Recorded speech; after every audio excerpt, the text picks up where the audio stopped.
네, 안녕하세요. 일반화학 챕터 8 두 번째 수업을 시작해 보도록 하겠습니다.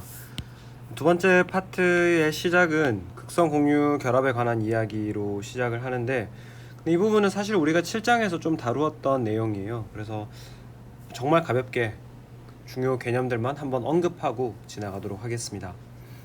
그래서 극성 공유 결합이라고 하는 것은 완전한 공유 결합과 완전한 이온 결합 사이의 중간 형태로 전기 음성도가 서로 다른 원자 사이의 결합을, 공유 결합을 의미를 하게 됩니다.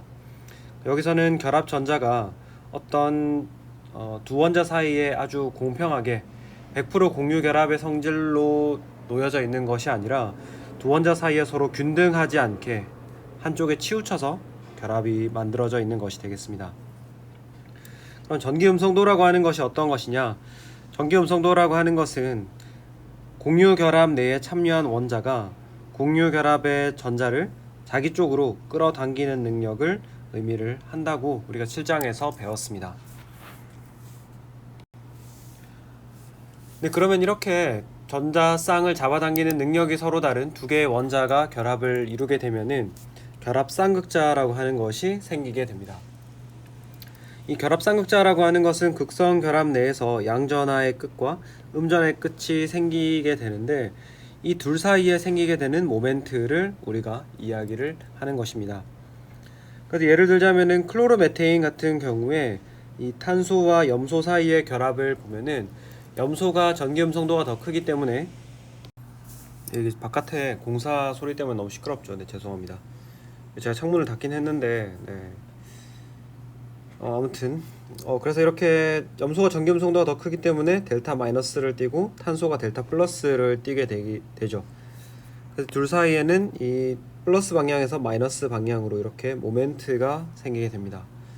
그게 이제 다이폴 모멘트, 결합 쌍극자 모멘트라고 부르는 것이고요. 우리가 기호로 표기를 할 때에는 이렇게 플러스 부분을 십자로 표시를 하게 되고, 마이너스 부분을 화살표의 끝으로 이렇게 표현을 하게 됩니다. 그래서 우리가 정전기 포텐셜 지도를 보면은 전하가 부족한, 이런 전자가 부족해서 이렇게 푸른색으로 나타나는 부분 있죠. 여기에가 이제 델타 플러스를 띄는 부분, 델타 마이너스를 띄는 부분이라서 분자 내의 쌍극자는 이런 방향으로 형성이 된다라는 것을 알 수가 있습니다. 그래서 우리가 앞에서도 배웠지만은 쌍극자 모멘트를 계산하는 방법은, 쌍극자 모멘트 뮤는 양쪽 끝에 전하량 Q 곱하기 전하 간의 거리 R로 계산을 할 수 있죠. 그리고 우리는 단위로는 dby를 사용하고, dby라고 하는 것은 SI 단위로 표현하였을 때 3.336 곱하기 10-30승 쿨롱미터다. 그래서 전자 하나가 완전하게 이동했을 때의 전하량이 1.6 곱하기 10-19승 쿨롱이라는 점, 그리고 우리가 원자 간의 거리를 나타내는 옹스트롬이 10-10승 미터를 나타낸다는 점, 이런 것들을 잘 기억을 하시면은 QR을 계산한 다음에 쿨롬 미터 단위로 계산한 다음에 디바이 단위로 바꾸는 것이 그렇게 어렵지는 않을 것 같습니다. 그래서 우리가 이제 암모니아 물 분자 같은 곳에서 쌍극자 모멘트가 어떻게 생기는지를 보게 될 텐데, 근데 보시면은 일단은 결합 전자쌍 내에서의 생기는 모멘트를 우리가 봐보면은 수소보다는 질소가 훨씬 더 전기 음성도가 크기 때문에 이렇게 질소 쪽으로 쌍극자 모멘트가 생기게 됩니다. 그리고 이 고립 전자쌍이 존재하는 경우에, 고립 전자쌍의 경우에는 음전하를 굉장히 크게 가지고 있기 때문에 또 그쪽 방향으로 이렇게 강하게 쌍극자 모멘트가 생기게 되죠. 그래서 분자 전체의 쌍극자 모멘트라고 하는 것은 이 개개의 결합에서 생기는 이 쌍극자 모멘트를 공간상에서 벡터 합을 하는 겁니다. 그 방향성을 고려해서 더하기를 해주면은 결국에는 이 분자의 위쪽 방향, 질소에서 고립 전자쌍을 향하는 방향으로 R자 쌍극자 모멘트가 생기게 되는 거죠. 물에서도 마찬가지예요. 물에서도 산소 쪽으로 이렇게 쌍극자 모멘트가 생기게 되고, 그 산소 원자를 중심으로 또 고립 전자쌍 방향으로 쌍극자 모멘트가 생기게 되죠. 그러니까 얘네들을 벡터 합을 해주게 되면은 수소 사이를 가로질러서 산소 쪽으로 이렇게 크게 알자 모멘트가 생기게 되겠습니다. 그래서 뭐 이런 식으로 우리가 분자 내에서의 쌍극자 모멘트를 생각을 할 때에는 각 결합 그리고 고립 전자쌍에서 의해서 생기는 쌍극자 모멘트를 각각 계산한 다음에 그거를 벡터 합을 통해서 전체 분자의 값을 계산을 할 수 있습니다. 그래서 이산화탄소 같은 경우나 사염화탄소 같은 경우에는 각각의 결합은 분명히 극성 공유 결합이에요. 탄소에서 산소 쪽으로 강한 쌍극자 모멘트가 생기고 또 반대쪽으로도 강한 쌍극자 모멘트가 생기게 되는데, 근데 이 같은 경우에는 크기는 똑같고 방향이 정확하게 반대이기 때문에 벡터 합을 하게 되면 서로 상쇄가 되어서 쌍극자 모멘트 값이 0이 되어 버립니다. 사염화탄소도 각각의 결합은 극성 공유 결합으로 다이폴 모멘트가 생기게 되는데, 얘네들이 정사면체를 이루고 있기 때문에 각각의 방향을 향하는 것을 전부 더하면은 그냥 0이 돼서 상쇄가 되어 버리는 거죠. 그래서 이런 식으로 분자 전체에 대해서 극성 공유 결합에 의한 쌍극자 모멘트가 어떤 값을 가질지를 연습을 잘 해보셔야 됩니다. 그래서 우리 책에서는 그 전략을 소개를 해 놓았는데요. 이제 분자의 전자점 구조를 그린 다음에 VS-EPR 모형을 적용을 해가지고 3차원 구조를 나타내야 되고요. 그 다음에 3차원 모양을 바탕으로 우리가 이제 전기음성도 값을 원자마다 알고 있으니까 결합쌍극자를 그릴 수가 있죠. 그리고 그 다음에 결합쌍극자와 고립전자쌍의 대칭을 여기서 이제 벡터 합을 하게 되는 거예요. 그냥 방향성을 고려해서 뭐 이렇게 반대 방향이면 서로 대칭 상쇄돼서 0이 되는 뭐 그런 거 있죠. 그래서 우리가 어떤 분자가 무극성인지, 만약에 결합쌍극자가 전부 대칭돼서 상쇄가 된다 그러면 무극성 분자가 되는 것이고, 그런 분자 내에 쌍극자 모멘트가 대칭 상쇄가 되지 않는다, 비대칭이다 그러면은 극성 분자로 남게 되겠습니다. 예제 8.6 같은 경우를 한번 보시면은 염화 바이닐은 쌍극자 모멘트를 가지느냐, 일단은 우리가 분자식을 보고 분자 구조를 먼저 그려야 되죠. 그래서 뭐 그 부분은 여러분들이 연습을 하실 거라고 믿고 이렇게 그리도록 하겠습니다. 이렇게 그린 다음에 그러면 이제 각각의 결합에 대해서 쌍극자 모멘트 방향을 결정을 해야 됩니다. 탄소가 수소보다는 전기음성도가 크기 때문에 뭐 이런 식의 쌍극자 모멘트가 생길 거고, 그 다음에 탄소에서 염소 쪽으로 이렇게 생길 겁니다. 탄소에는 서로 같은 원소기 때문에 쌍극자 모멘트가 따로 생기지는 않겠죠. 그리고 나서 우리가 이거를 벡터 합을 해보게 되면은 전체적으로는 이 방향으로 이렇게 생길 거라는 것을 예측을 할 수가 있습니다. 실제로 포텐셜 맵을 보고 한번 그런지 확인을 해보도록 하겠습니다. 정전기 포텐셜 지도를 보시면은 이쪽 부분에 전자가 상당히 부족하다, 델타 플러스를 띌 거라는 것 예측을 할 수가 있고, CL 쪽이 델타 마이너스를 띄고 있죠. 그래서 전체적으로는 이런 방향으로 쌍극자 모멘트가 생길 거다 우리가 이해를 할 수 있습니다. 이제 8.6절은 우리가 분자 간의 힘에 대해서 조금 이야기를 해보려고 하는데요. 사실 이게 보통 교과서에서는 기체를 먼저 다루고 그 다음에 이제 액체, 고체 다루기 직전에 분자 간 힘을 우리가 집어넣거든요. 근데 조금 특이하게 구성이 되어 있네요. 네, 아무튼 그래서 우리가 분자 간의 힘이라고 하는 것은 분자 사이에 형성되는 모든 종류의 힘을 의미를 합니다. 뭐 굉장히 당연한 건데, 근데 이 분자 간 힘이라고 하는 거를 여러분들이 조금 헷갈리면 안 되는 게, 분자 내에 존재하는 원자들 간의 결합과는 조금 구별해서 이해를 하셔야 돼요. 분자 간의 힘은 어떤 물리적 성질을 결정하냐 하면은 뭐 그 물질이 얼마나 잘 녹는지, 그리고 그 물질이 얼마나 낮은 온도 혹은 높은 온도에서 녹는지 끓는지와 같은 물질의 많은 성질들을 결정을 하게 됩니다. 그래서 이제 우리가 한 가지 여기서 이제 중요하게 봐야 되는 것은 분자 간의 힘이라고 하는 것은 결국에는 전부 다 여러 가지 형태의 정전기적인 인력입니다. 그래서 뭐 우리가 이 책에서 보게 되는 런던 분산력, 그 다음에 쌍극자, 쌍극자 힘, 수소 결합 등 다양한 형태로 이 정전기적 인력이 발현이 되는 것이죠.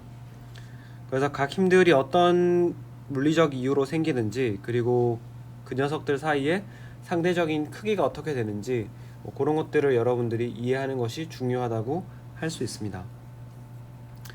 그래서 이 분자 간에 작용하는 힘을 통칭해서 반데르발스 힘이라고 불리기도 한다라고 책에서 설명을 하고 있습니다. 그러면은 분자 간의 힘이라고 하는 것이 원자 내 결합과 어떻게 다른지를 물 분자를 통해서 한번 살펴보도록 하겠습니다. 이렇게 물 분자가 하나 있고 또 다른 물 분자가 하나 있죠. 그래서 물 분자 내에서 수소와 산소 사이에 존재하는 이런 결합은 우리가 실제적인 전자를 공유하고 있는 공유 결합이 되겠습니다. 그런데 이 물 분자와 물 분자 사이에, 그러니까 왼쪽에 있는 물 분자가 가지고 있는 산소의 델타 마이너스와 오른쪽에 있는 물 분자의 수소가 델타 플러스를 띠고 있을 때 얘네들 사이에도 정전기적인 인력이 작용할 수 있죠. 그래서 그것을 우리가 분자 간의 힘이라고 부르는 것입니다. 그래서 분자 내 힘과는 차별점이 있다라는 것 꼭 기억을 해 두시고, 이 분자 간의 힘 덕분에 기체 분자들은 서로들 간의 인력이 거의 없는, 상호작용이 거의 없는 상태로 존재하다가 분자 간의 힘에 의해서 액체와 고체와 같은 어떤 일정한 패턴을 가지고 자기들끼리 뭉쳐있는 형태를 유지하게 되는 것입니다. 그럼 넘어가서 이제 런던 분산력부터 살펴보도록 하겠습니다.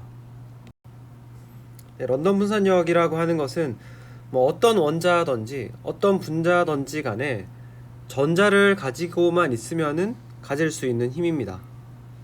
왜냐하면은 우리가 뒤에 가서 그림을 보고 제가 설명을 드릴 텐데요. 어쨌든 전자가 있기만 하면은 가지게 되는 힘이다. 그래서 모든 분자가 가지고 있게 되고, 그래서 이제 크기는 1에서 10kJ 정도로 상대적으로 작은 편이다. 아주 큰 편은 아니다라는 것을 우리가 확인을 하고 넘어가도록 하겠습니다. 제가 여기에서 이제 자세하게 설명을 드리려고 하는데요. 이제 Br2 분자 같은 경우에 같은 원자 두 개가 붙어 있기 때문에 무극성 분자죠. 무극성 분자라고 하는 것은 분자 내에 플러스 마이너스와 같은 전하가 비대칭적으로 분포되어 있지 않고 대칭적으로 골고루 분포가 되어 있습니다. 근데 전자라고 하는 것이 사실 가만히 있는 것이 아니라 계속 움직이는 것이기 때문에 순간적으로 어딘가 한쪽으로 쏠리게 될 수 있죠. 그래서 순간적으로 이 왼쪽에 있는 분자의 전자들이 이렇게 이쪽으로 왼쪽 방향으로 쏠려서 왼쪽에 델타 마이너스, 오른쪽에 델타 플러스가 형성이 된다라고 생각을 해보겠습니다. 이렇게 순간적으로 생기게 되는 쌍극자를 우리가 순간 쌍극자라고 부르게 되고요. 그럼 왼쪽에 있는 녀석이 이렇게 델타 마이너스, 델타 플러스가 생겨버리면은 얘가 원래 가만히 잘 있었다가 이쪽이 플러스가 돼버렸죠. 그러면은 전자가 이제 이쪽으로 몰려오게 됩니다. 그래서 얘도 델타 마이너스, 델타 플러스의 형태를 가지게 되는 거죠.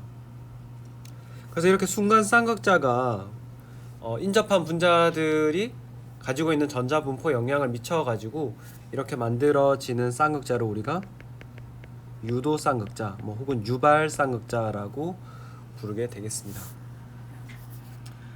그래서 이렇게 순간적으로 만들어진 순간 쌍극자와 유도 쌍극자 사이에 작용하는 힘을 우리가 런던 분산력이라고 부르는 것입니다. 근데 여러분들이 봤을 때 이 순간적으로 생기는 델타 마이너스, 델타 플러스가 별로 크지 않을 것이고, 또 그렇게 크지 않은 델타 마이너스와 델타 플러스에 의해서 생긴 유도 쌍극자의 델타 마이너스와 델타 플러스도 그렇게 크지 않을 거라는 걸 예측을 할 수 있죠. 그렇기 때문에 이 녀석들의 경우에는 생기는 전하량이 작기 때문에 상대적으로 작은 크기의 힘을 가지게 되겠습니다. 그러면 분자 구조에 따라서 이 발음이 어렵네요. 순간 쌍극자가 얼마나 잘 생기는지 한번 생각을 해볼 수가 있는데, 그러면 이 순간 쌍극자가 얼마나 잘 만들어지는가 하는 것은 우리가 편극도의 값으로 이해를 할 수 있습니다. 이 편극도는 분자에 존재하는 전자 구름이 주위의 전기장에 의해서 얼마나 쉽게 모양이 바뀔 수 있느냐를 나타내는 수치화를 해놓은 그런 값이 되겠는데요. 그래서 우리가 이렇게 작은 원자와 큰 원자를 비교했을 때 누가 더 편극도가 클까요? 전자가 작은 녀석의 경우에는 전자들이 원자핵의 그 인력을 강하게 받죠. 그러니까 모양을 마음대로 바꾸는 것이 상대적으로 어렵습니다. 그렇지만 덩치가 큰 녀석의 경우에는 이 바깥에 돌고 있는 전자들이 원자핵의 영향을 상대적으로 적게 받기 때문에 모양이 일그러지고 바뀌기 쉽겠죠. 그래서 상대적으로 큰 분자나 무거운 원자의 경우에는 전자를 많이 가지고 있고 또 바깥 껍질에 전자가 많이 존재하기 때문에 편극이 되기 쉽다. 그래서 결과적으로 큰 분산력을 가진다라고 이야기를 할 수 있습니다.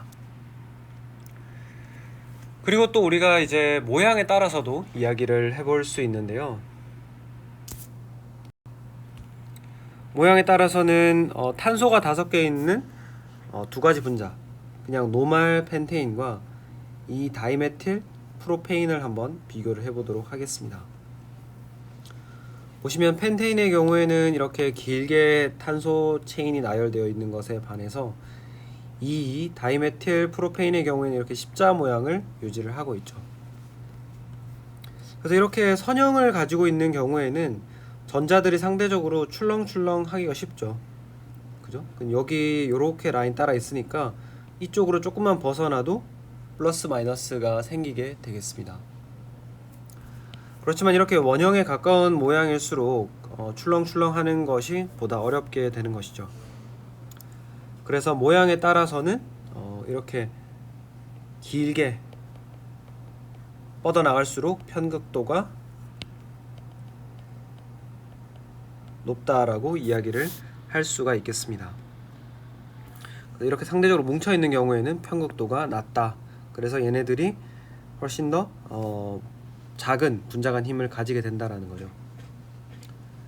그래서 우리가 이 두 분자의 끓는 점을 한번 비교를 해보면은 펜테인 같은 경우에 편극이 잘 되니까 플러스 마이너스가 잘 생겨서 분산력의 크기가 커서 끓는 점이 309.2켈빈으로 편극도가 작은 이 다이메틸 프로페인의 끓는 점 282.6켈빈보다 좀 더 큰 값을 가지는 것을 알 수가 있습니다.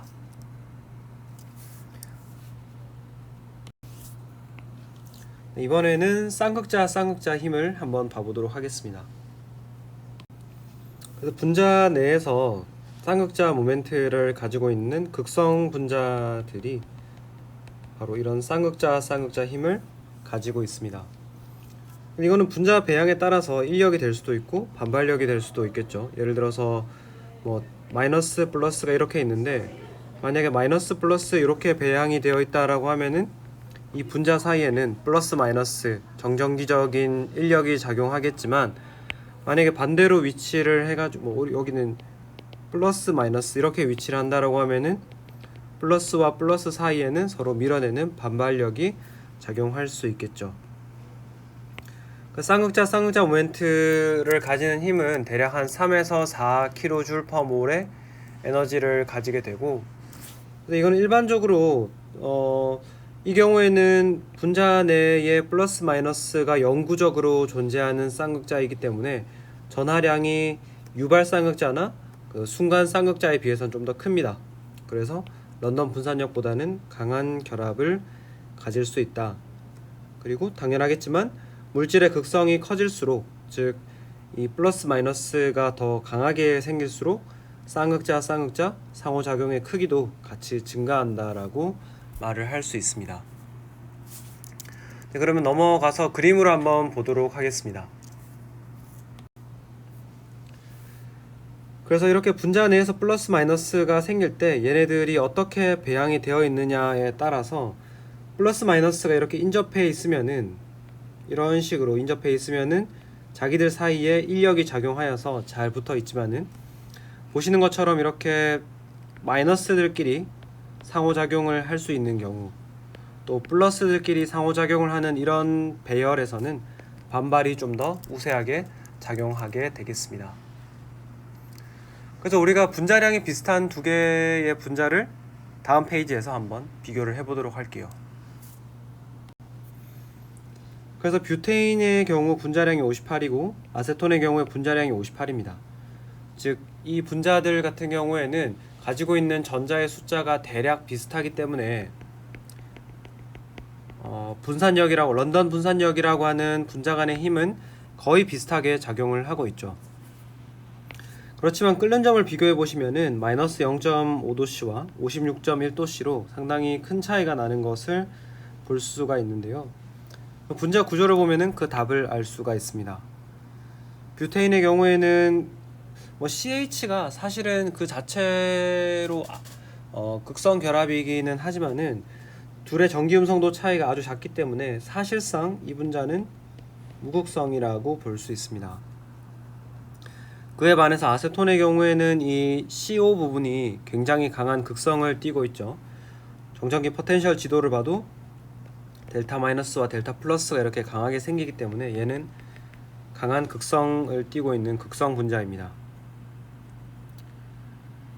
그래가지고 이런 분자들의 경우에는 극성 분자들 사이에 작용하는 쌍극자 힘이 있기 때문에 끓는 점이 훨씬 더 높다라는 것을 이해를 할 수 있죠.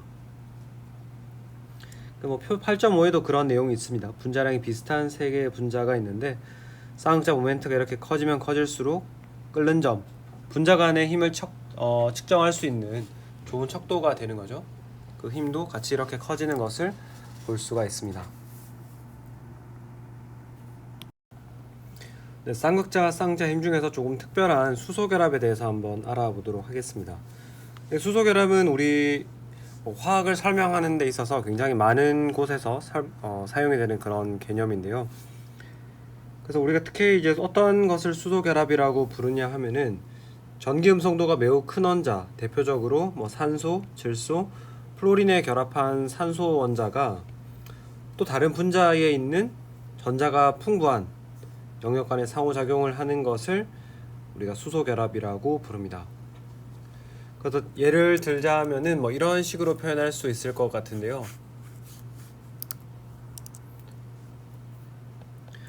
전기음성도가 큰 X 원자에 붙어 있는 수소가 또 다른 원자 X와 상호작용을 하는 것입니다. 그래서 X가 전기음성도가 굉장히 크기 때문에 델타 마이너스를 크게 띌 거고, 여기는 수소는 플러스를 크게 띄겠죠. 이렇게 쓸 상태에서 요 사이에 플러스와 마이너스 사이에 정전기적인 인력이 작용하죠. 그래서 우리가 이런 것을 수소결합이라고 부릅니다. 수소결합의 세기는 최대 40kJ에 해당할 정도로 굉장히 강한 결합으로 우리 몸의 DNA 같은 분자들이 이중 나선을 유지하는 데에도 필수적인 역할을 하고 있습니다. 그래서 수소결합의 실제 예를 몇 가지 살펴보면은 물 분자에 대해서 이렇게 물 분자가 하나, 두 개가 있는데 이 수소 원자의 경우에는 전기음성도가 큰 산소에 붙어 있기 때문에 플러스를 크게 띄게 됩니다. 그리고 산소 원자는 델타 마이너스, 음전하를 크게 띄게 되고요. 그러면 이 사이의 상호작용이 굉장히 강하게 형성이 되는 거죠. 암모니아도 마찬가지입니다. 암모니아의 경우에도 전기음성도가 큰 질소에 붙어있는 수소가 델타 플러스를 크게 띄고, 그 다음에 질소가 델타 마이너스를 크게 띄기 때문에 이 사이에 강한 정전기적인 상호작용이 존재하게 되는 것입니다. 그래서 물분자의 그 수소결합 때문에 물분자는 최대 4개의 수소 결합의 형성을 할 수 있습니다. 그래서 이렇게 해서 이 두 개가 또 다른 산소 원자와 수소 결합을 할 수 있고, 여기 있는 비공유 전자쌍이 다른 물 분자의 수소 원자와 수소 결합을 할 수 있죠. 그래서 이런 수소 결합을 통해서 그물망 구조를 만들 수가 있고, 그리고 고체 얼음이 형성되게 되면은 육각형의 구조가 형성이 되게 되겠습니다. 그리고 수소 결합을 형성하는 물질들의 경우에는 질량이 비슷한 같은 족에 있는 다른 원자들과 비교했을 때 끓는 점이 크게 높게 나타나는 것을 볼 수가 있습니다. 예를 들자면은 14족 같은 경우에는 탄소, 규소, 저마늄, 틴 이렇게 올라가면서 질량이 커짐에 따라서 끓는 점도 같이 올라가죠. 이거는 분산력이 올라가기 때문에 분자 간의 힘도 더 강해져서 끓는 점, 녹는 점도 올라가는 것입니다. 근데 15족의 암모니아, 16족의 물, 17족의 HF 같은 경우에는 추세를 봤을 때에 이 밑에쯤에 있어야 되는데, 그죠? 더 아래쪽에 있어야 하는데 이렇게 굉장히 높은 곳에 위치하고 있습니다. 그래서 여기에는 분산력 외에도 추가적으로 어떤 힘이 작용하는데, 그것이 우리는 수소 결합이라는 것을 알고 있는 것이죠. 넘어가서 이제는 이온 쌍극자 힘을 봐보도록 하겠습니다. 이온 쌍극자 힘의 경우에는 이온은 쌍극자에 비해서 보다 강한 전하를 띠고 있죠. 왜냐하면 이온은 완전한 전자 한 개를 주고받는 것이기 때문이에요. 그래서 그렇게 해서 형성된 플러스 혹은 마이너스 이온과 쌍극자 사이에 작용하는 힘입니다.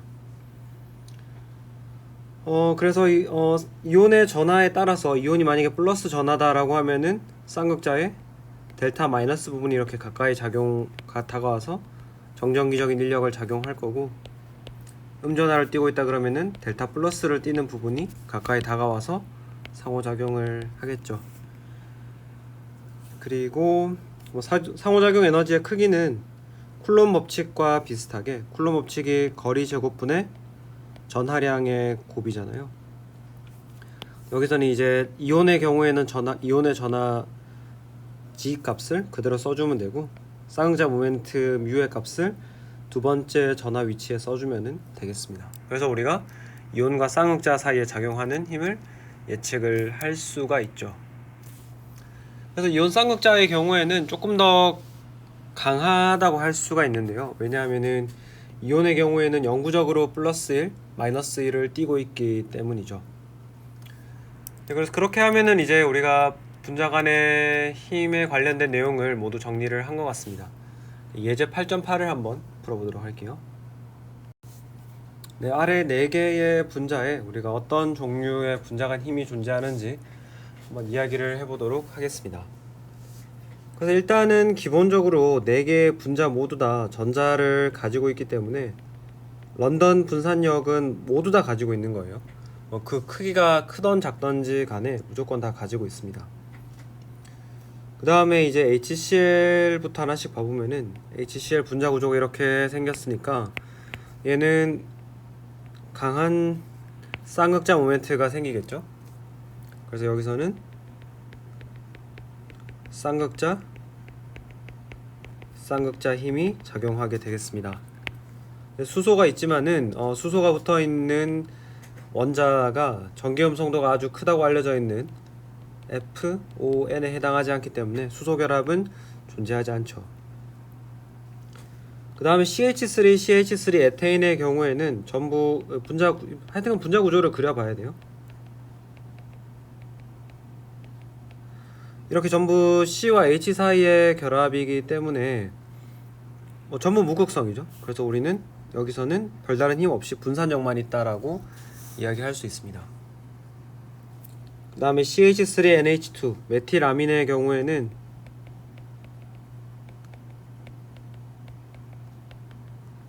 이렇게 생겼는데요. 이게 지금 암모니아 분자 구조의 이 부분이 H가 CH3로 바뀐 거죠. 그래서 뭐 전체적으로는 암모니아와 비슷하게 이렇게 윗방향으로 쌍극자 모멘트가 생기게 되겠습니다.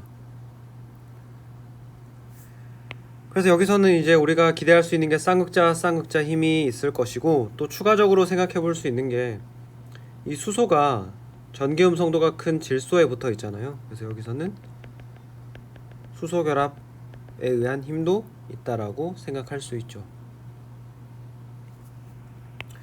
마지막으로 크립톤의 경우에는 단원자죠. 단원자 분자로서 전자의 치우침이 없는 무극성 분자이기 때문에 분산력만 작용할 거라는 것을 알 수 있습니다. 이렇게 해서 8.6절 정리를 하고 이제 8장의 마지막 내용 분자 오비탈 이론으로 가보도록 하겠습니다. 8.7절에서 배우게 되는 분자 오비탈 이론은 우리가 이 원자과 결합 이론의 단점을 조금 보충을 하기 위해 만들어진 이론이 되겠습니다. 대표적으로는 산소 분자의 경우에 밸런스 본드 이론으로 VB 이론으로 설명해 보자면은 뭐 이런 식의 모든 전자가 짝지어져 있는 상태, 그래서 홀전자가 없다라고 예측이 됩니다. 하지만 실제 실험을 해보면은 우리가 뒤에 가서 이야기를 할 텐데요, 홀전자가 존재한다고, 실험적으로는 그래요. 홀전자가 있다라고 나오기 때문에 이 밸런스 본드 이론으로는 완벽하게 설명할 수가 없다라는 것이죠. 그래서 우리는 분자 오비탈 이론을 이야기를 할 거고요. 근데 분자 오비탈 이론이 이제 현대 양자화학의 근간을 이루고 있다라고 생각을 하시면 되겠습니다. 그래서 단점으로는 조금 더 복잡해가지고 우리가 이거를 사람이 분자 오비탈 이론을 가지고 적용할 수 있는 분자는 사실 몇 개 되진 않아요. 근데 우리는 이제 컴퓨터의 도움을 통해서 이런 복잡한 분자들의 전자 구조를 쉽게 분석을 할 수가 있습니다. 그러면은 오비탈 개념부터 한번 짚어보고 넘어가도록 할게요. 원자 오비탈이라고 하는 것은 우리가 앞에서도 이야기를 했습니다만은 슈레딩거 방정식을 원자에 대해서 풀어서 얻어지는 솔루션, 해가 바로 원자의 파동함수, 즉 원자 오비탈이 되겠습니다. 그래서 이 오비탈의 어떤 물리적 의미를 해석하는 방법은 우리가 이 파동함수를 제곱을 하면은 어떤 특정 3차원 공간 내에서 전자를 발견할 수 있는 확률 밀도가 되는 것이죠. 그래서 밀도에다가 우리가 그러면은 부피를 곱해주면은, 부피를 이렇게 곱해주면은 그것이 바로 전자 발견 확률이 되겠습니다. 확률 밀도와 확률의 차이는 여러분들이 아실 거라고 생각을 해요. 발견할 수 있는 확률 밀도가 아무리 높다고 하더라도 그 부피가 너무 작아서 부피가 0이라고 하면은 전자를 발견할 수가 없죠. 그래서 우리가 확률 밀도와 확률의 차이를 구분을 하셔야 되고요. 아무튼 원자 오비탈은 이렇게 얻어진다 확인하고 분자 오비탈로 넘어가 보도록 하겠습니다. 분자 오비탈은 그냥 원자 오비탈이 원자의 파동함수를 나타내는 것이었으니까 분자 오비탈은 분자의 파동함수다라고 생각을 하면 되겠습니다.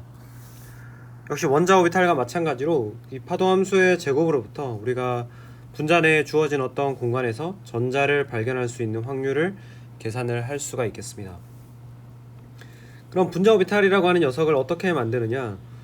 우리가 분자라고 하는 것이 원자들의 모임이듯이 분자 오비탈이라고 하는 것은 원자 오비탈의 모임으로 생각을 할 수가 있겠습니다. 근데 이제 그냥 모이도록 하는 것이 아니라 우리가 선형조합이라고 하는 어떤 수학적인 방법을 동원을 하는 것이고요. 선형조합은 아주 쉽게 이야기를 하면은 더하고 빼고 그런 작업을 이야기한다라고 생각을 하면 되겠습니다. 그래서 분자 오비탈 역시 원자 오비탈처럼 특정한 에너지 준이 특정한 모양을 가지고 있다라는 것 뒤에서 우리가 확인을 할 것이고, 그리고 분자 오비탈도 원자 오비탈과 역시 마찬가지로 반대 스핀을 가지고 있는 전자가 최대 2개까지 들어갈 수 있다. 그래서 분자 오비탈 준위가 뭐 이렇게 있다라고 하면은 거기에 전자들이 이렇게 업다운 업다운으로 들어갈 수가 있겠습니다. 그래서 우리는 H2 분자부터 분자 오비탈이 어떻게 만들어지는지를 한번 보도록 하겠습니다. 그래서 H2를 구성하는 2개의 수소 원자를 생각을 해볼 텐데요. 수소 원자에는 우리가 1s 오비탈이 사용 가능한 오비탈이 있죠. 그래서 1s 오비탈이 이렇게 왼쪽에 있는 수소 원자를 HA라고 하고 오른쪽에 있는 수소 원자를 HB라고 해보겠습니다. 그래서 이렇게 2개의 1s 오비탈이 더하기 형식으로 만날 수가 있죠.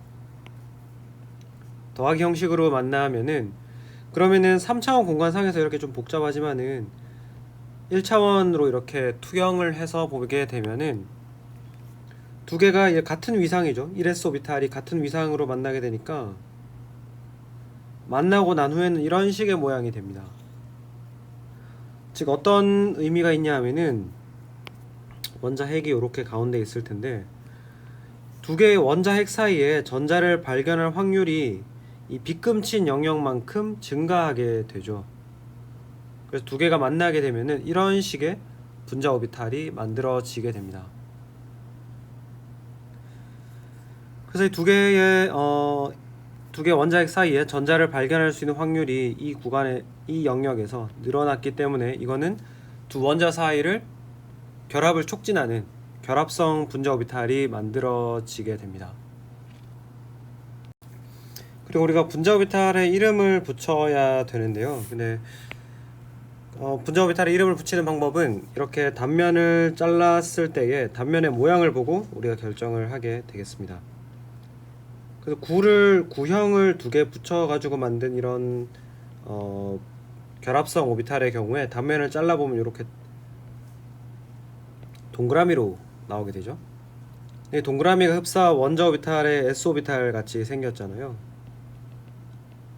그래서 우리가 분자에서는 이 원자 오비탈 s의 모양과 비슷하다고 해서 그리스 문자 s에 해당하는 그리스 문자 시그마를 사용을 해서 이런 오비탈을 우리가 시그마 오비탈이라고 부르게 됩니다. 그래서 1s 오비탈 2개가 더하기 옵션으로 만나게 되면은 결합성 분자 오비탈 시그마를 형성을 하게 되겠습니다. 우리가 앞에서 선형조합을 이야기할 때 더하기 빼기 형태로 원자 오비탈을 조합을 하는 거라고 했었죠. 그래서 이번에는 빼기 형태로 한번 해보도록 하겠습니다. 이 파동 함수를 뺀다라고 하는 것이 여러분이 어떤 의미인지 조금 받아들이기 어렵다라고 하면은 이 마이너스를 뒤쪽에 갖다 붙여서 파동 함수의 위상을 반전을 시키고 더하기를 하는 거다라고 생각을 한번 해보시죠. 그러니까 1s 빼기 1s를 1s 더하기 부호가 뒤집어진 1s를 더한다, 이렇게 한번 생각을 해볼게요. 그러면은 파동 함수가 이렇게 있고 뒤집어져서 하나가 이렇게 있겠죠. 2개를 더하게 되면은 이런 식의 모양이 만들어질 겁니다. 그래서 보시면은 오른쪽에 보시면은 이렇게 양의 위상을 가지는 부분과 음의 위상을 가지는 부분이 공존하게 되는 거죠.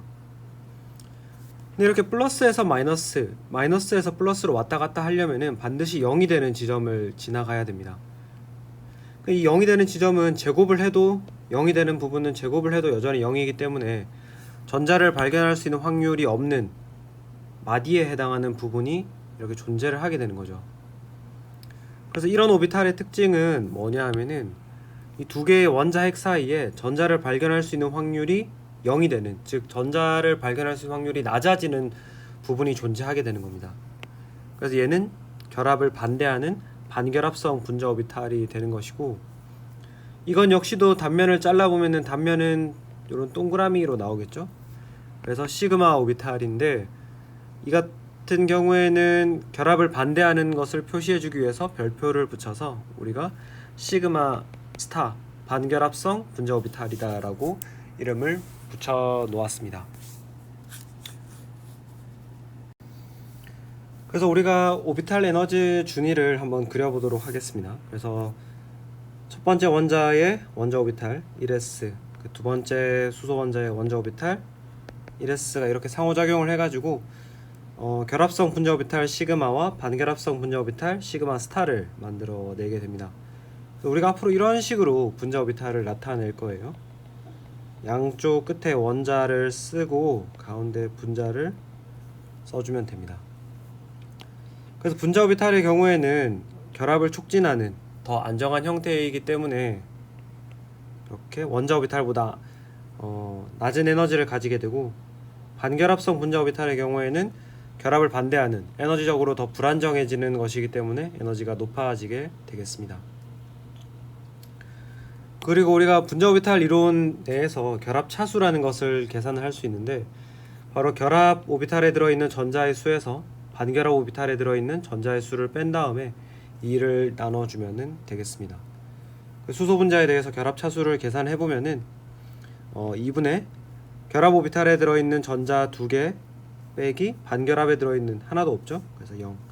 그렇게 계산하면은 결합 차수가 1이 나와서 루이스 구조에서 우리가 생각하는 결합 전자쌍의 개수와 일치하는 부분이 있겠습니다.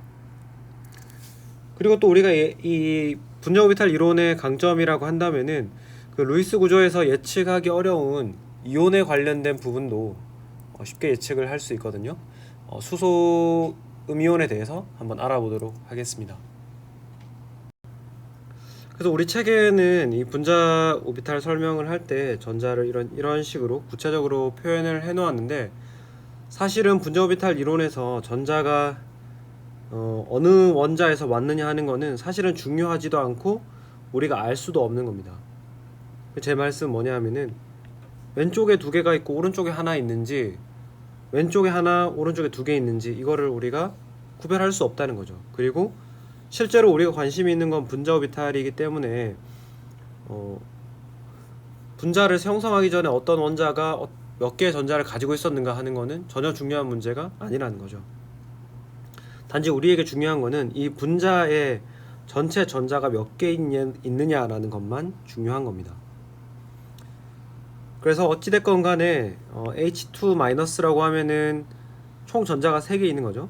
그래서 그 3개를 밑에서부터 1개, 2개, 3개 이렇게 채워가면 되겠습니다.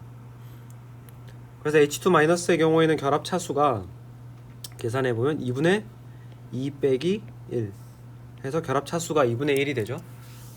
결합 차수가 2분의 1이라는 거는 H2 분자가 결합 차수가 1인 것에 비해서 더 작기 때문에 H2 분자가 더 약한 결합을 하고 있다는 것을 알 수 있습니다. 그럼 다음 페이지가 간단하게 정리를 해보면은, 그래서 원자 오비탈은 원자, 분자 오비탈은 분자에 관한 것이다. 굉장히 자명한 것이 되겠고, 그래서 분자 오비탈을 형성하는 방법은 원자 오비탈을 선형 조합을 해서 형성이 된다. 그리고 이때 만들어지는 분자 오비탈의 숫자는 원자 오비탈의 숫자와 같다. 그래서 우리가 앞에서 보셨겠지만 수소 원자 오비탈 2개를 사용을 하니까 시그마와 시그마 스타라는 분자 오비탈 2개가 만들어졌죠. 그리고 우리가 그러니까 원자 오비탈보다 낮은 에너지를 가지는 결합을 촉진하는 오비탈을 결합 오비탈이라고 부르게 되겠고, 원자 오비탈보다 높은 에너지를 차지하는 분자 오비탈의 경우에는 반결합 오비탈로 부르게 되겠습니다. 그리고 또 당연한 이야기지만은 전자들은 낮은 에너지를 차지하고 있는 분자 오비탈부터 채우기 시작하고, 그리고 각 오비탈에는 파울리 베타 원리에 따라서 2개의 전자씩만 채울 수 있게 됩니다. 결합 차수는 결합 오비탈에 들어있는 전자 숫자에서 반결합 오비탈에 들어있는 전자의 수를 뺀 다음에 2로 나누어서 우리가 루이스 구조에서 얻는 그 결합, 이중결합, 삼중결합 하는 그런 개념과 같은 이야기를 할 수 있는 거죠. 네, 넘어가 보도록 하겠습니다. 네, 예제 8.9. 그래서 헬륨 이원자 분자의 MO 도표를 구성하라 라고 했습니다. 그리고 결합 차수, 그리고 분자 안정도를 따져보라고 했죠. 헬륨은 전자가 1s 오비탈에 들어있잖아요. 이런 형태잖아요. 그래서 헬륨의 1s 오비탈을 양쪽에 이렇게 두고요. 그럼 얘네들이 수소랑 똑같아요. 뭐 더하기 조합으로 만나면은 시그마, 빼기 조합으로 만나면 시그마 스타가 만들어질 거니까, 그래서 결합 오비탈 시그마, 반결합 오비탈 시그마 스타, 뭐 이렇게 써주면 되겠습니다. 근데 그러면 여러분들이 만약에 나는 이 높이도 좀 궁금하다 하실 수가 있는데, 그러면은 여러분들이 물리화 과목을 수강을 하시면은 좀 정확하게 알아볼 수가 있습니다. 그 다음에 그럼 이 분자 오비탈 헬륨 다이머 분자 오비탈에 전자를 채워야 되는데, 총 4개의 전자가 있죠. 그래서 1개, 2개, 3개, 4개, 그러니까 2개씩 채워 넣을 수 있습니다. 이것의 결합 차수는 2분의 결합 오비탈에 들어있는 거 2개 빼기 반결합에 들어있는 거 2개를 빼주면 결합 차수는 0. 이런 결합은 잘 생기지 않을 거다라는 것을 우리가 예측을 할 수 있는 거죠. 이제 마지막 절은 아니군요. 8.8절로 한번 넘어가 보도록 하겠습니다. 8.8절에는 이제 2주기 이원자 분자의 결합을 쭉 한번 살펴보려고 하는데요. 그래서 N2, O2, F2 이렇게 우리가 보면은 뭐 우리가 밸런스 본드 시어리를 이용을 해가지고 이 3중 결합이 1개의 시그마와 2개의 파이, 여기에 산소의 2중 결합은 1개의 시그마와 1개의 파이, 이건 1개의 시그마, 뭐 이런 식으로 보다 구체적인 정보를 알 수 있기는 했는데, 액체 산소가 자석의 끝에 달라붙는, 이거는 액체 산소의 상자기성을 나타내는 것이고, 이게 무슨 말이냐 하면은 홀전자가 있다라는 내용이 되겠습니다. 근데 지금 원자과 결합 이론으로 설명한 이 모델 내에서는 산소에는 모든 전자가 짝지어져 있죠. 그래서 우리는 분자 오비탈 이론을 이용해서 이걸 한번 설명을 해보고자 합니다. 그에 앞서서 우리가 이제 뭐 상자기성, 반자기성을 간단하게만 짚고 넘어가면은, 상자기성의 경우에는 자기장에 끌리는 그런 특성을 이야기를 하는데요. 하나 이상의 홀전자가 존재하고 있어야지 상자기성을 낼 수 있습니다. 반자기성의 경우에는 자기장에 의해서 밀려나는 그런 특성을 의미를 하는데요. 이 경우에는 모든 전자들이 쌍을 이루고 있을 때에 이런 현상이 관찰이 되는 겁니다. 그러면 2주기 원자의 경우에는 이제 1s 오비탈에 더해서 2s와 2p 오비탈이 존재하게 되는데요. 뭐 2s 오비탈의 경우에는 1s 오비탈과 어떤 행동하는 거동이 거의 똑같기 때문에 우리가 그냥 따로 이야기를 하지는 않겠습니다. 그래서 이 부분은 여러분이 따로 보시면 되겠고, 2p 오비탈은 조금 새로운 내용이니까 우리가 자세하게 한번 봐보도록 하겠습니다. 그래서 2p 오비탈의 경우에는 우리가 두 종류로 나눌 수 있어요. 어떻게 나눌 수 있냐 하면은, 두 개의 원자핵이 이렇게 있겠죠. 있다고 해봅시다. 그리고 나서 이제 이 두 개의 원자를 연결하는 축을 우리가 임의로 G축이라고 한번 해보도록 하겠습니다. 그리고 화면 바깥으로 튀어나오는 것을 X축, 화면에 포함되어 있고 위쪽을 향하는 게 Y축이라고 한번 해보도록 할게요. 이렇게 하면은 우리가 PG 오비탈을 이렇게 그릴 수가 있고요. 색칠을 하도록 할게요. P 오비탈은 양쪽에서 위상이 다르죠. 그 다음 PX 오비탈이 이렇게 있을 거고요. 그 다음 PY 오비탈이 이렇게 있을 겁니다. 그래서 여기에서 그 PG 오비탈과 PX, PY 오비탈은 조금 다르게 행동을 합니다. 그래서 우리가 PG 오비탈부터 한번 봐보도록 할게요. PG 오비탈의 경우에는 두 개의 원자를 연결하는 핵간 축을 따라서 오비탈이 놓여있기 때문에 결합성 분자 오비탈을 만들려면은 이쪽이 PG라고 하면은 똑같이 PG를 그대로 만나면은 안 됩니다. 그대로 만약에 더하기 조합으로 만나게 되면은 이런 식이 됩니다. 똑같이 PG 그대로 더하기로 만나게 되면은 이런 식으로 왼쪽과 오른쪽에서 위상이 달라져 가지고 원자핵이 여기 있죠. 둘 사이에 마디가 생기게 됩니다.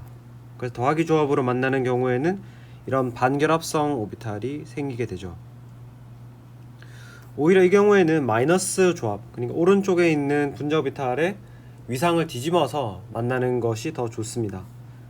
더 좋다기보다는 그 결합성 오비탈을 만들 수 있다는 뜻이죠. 그렇게 해가지고 만나는 경우에는 이런 밑에 있는 그림 같은 것이 되겠습니다. 사실 여기는 파란색으로 칠해야지 맞는 거겠죠. 그죠? 그래서 이렇게 결합성 오비탈이 전자 밀도가 가운데 누적이 되고 요거랑 뭐 이렇게 대응이 돼야지 맞는 거겠죠. 근데 이제 그러면 이 분자 오비탈, 이런 분자 오비탈과 분자 오비탈의 이름을 붙여줘야 되는데 이 단면을 잘라 보면은 단면이 전부 동그라미잖아요. 그래서 둘 다 시그마 오비탈이 되고, 근데 이제 시그마 오비탈이 S 오비탈에서부터 만들어졌는지 P 오비탈에서부터 만들어졌는지를 아래 첨자로 표현을 해주게 됩니다. 그래서 보면은 시그마 EP 이렇게 표현을 하고요. 위쪽에 있는 경우에는 시그마 EP인데 이 마디가 존재하는 반결합성 오비탈이기 때문에 시그마 EP 스타 이렇게 되겠습니다. 그러면은 PX 오비탈과 PY 오비탈은 어떤 형태로 결합을 만드는지 한번 살펴보도록 하겠습니다. 이 그림에서 보시는 것처럼 원자핵이 이렇게 가운데 있으면은 PX 오비탈, 그 다음에 PY 오비탈의 경우에는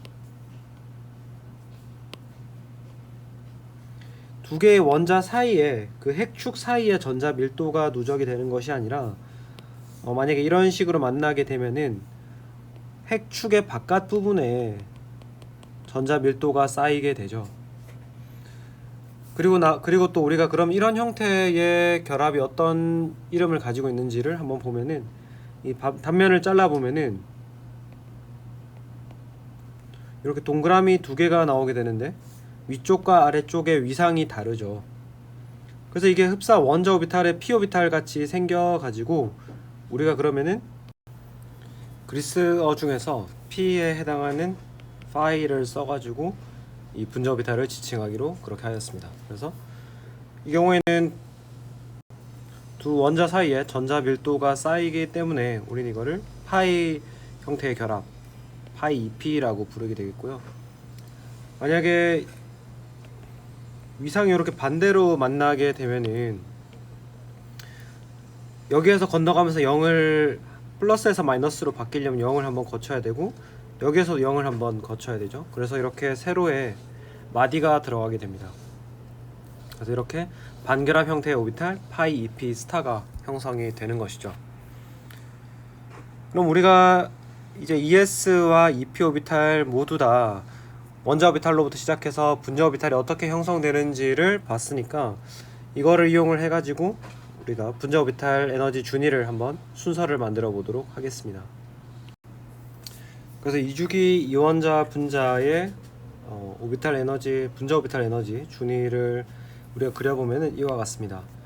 1s에서 만들어지는 분자 오비탈은 우리가 표시를 하지 않았습니다. 왜냐하면은 화학 반응에 적극적으로 참여하는 것은 최외곽, 그러니까 원자과 껍질에 있는 전자들과 거기에 오비탈들이기 때문이죠.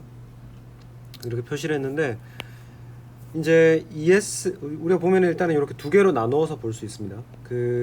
N2 이전의 원자들 리튬 2, 베릴륨 2, 붕소 2, 탄소 2, 질소 2까지 요렇게는 오비탈 에너지 준위 순서 이렇게 나와 있고 O2와 F2의 경우에는 오른쪽과 같이 나와 있습니다.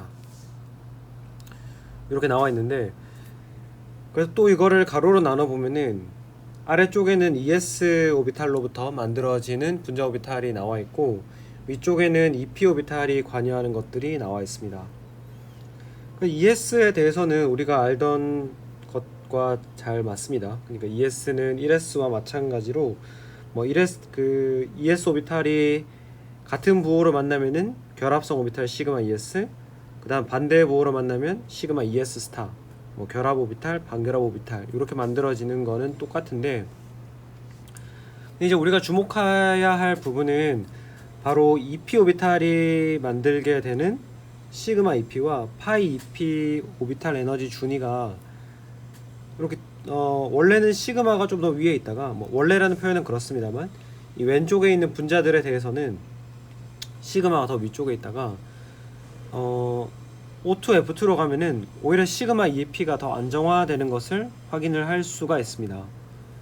그래서 뭐 왜 그런지 자세한 이유를 설명하기는 조금 그렇습니다만은, 뭐 간단하게 설명을 드리면은 EPZ 오비탈로부터 만들 수 있는 시그마 오비탈은 이 시그마 ES 스타와 또 상호작용을 할 수 있습니다. 같은 시그마 오비탈들끼리는, 분자 오비탈들끼리는 서로 상호작용을 할 수 있어 가지고 이 N2까지만 해도, N2까지 하면은 핵 전하량이 충분히 크지 않기 때문에 이 시그마 ES 스타가 상당히 높은 에너지 준위에 있습니다.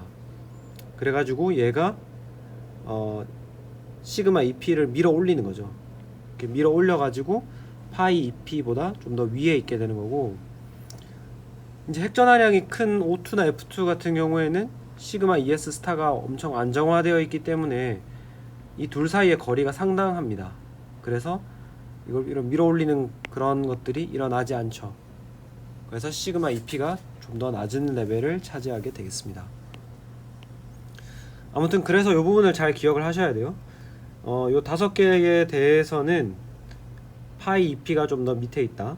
근데 O2와 F2에 대해서는 시그마 EP가 좀 더 밑에 있다라는 부분 기억을 하시고, 그렇게 하고 나면 이제 뭐 별다른 큰 특징은 없을 것 같아요.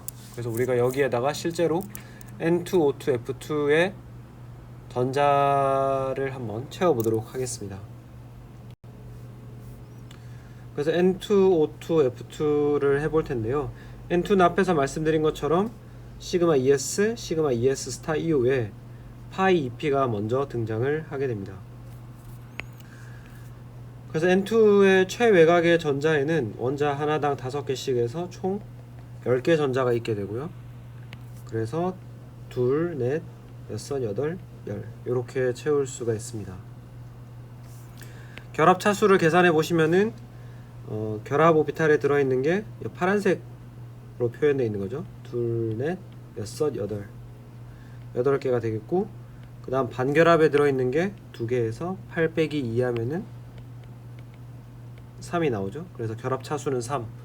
그래서 우리가 루이스 구조로 그린 N2의 3차 결합, 3중 결합과 같은 차수를 얻을 수가 있습니다. 그리고 자기적 성질은 지금 보면은 홀 전자가 없기 때문에 반자기성이라는 것을 확인을 할 수가 있고요. O2는 그러면 O2는 산소 원자 2개로 되어 있는데 산소 원자가 6개의 최외곽 전자를 가지고 있으니까 총 12개의 전자를 채우면 되고, 그래서 2, 4, 6, 8, 10. 그 다음에 이제 2개의 전자를 넣어야 되는데 파이 EP 스타가 이렇게 미분화된 에너지 레벨로 존재하기 때문에 훈트 규칙을 적용을 해가지고 이렇게 한 개씩 채워주면 되겠습니다.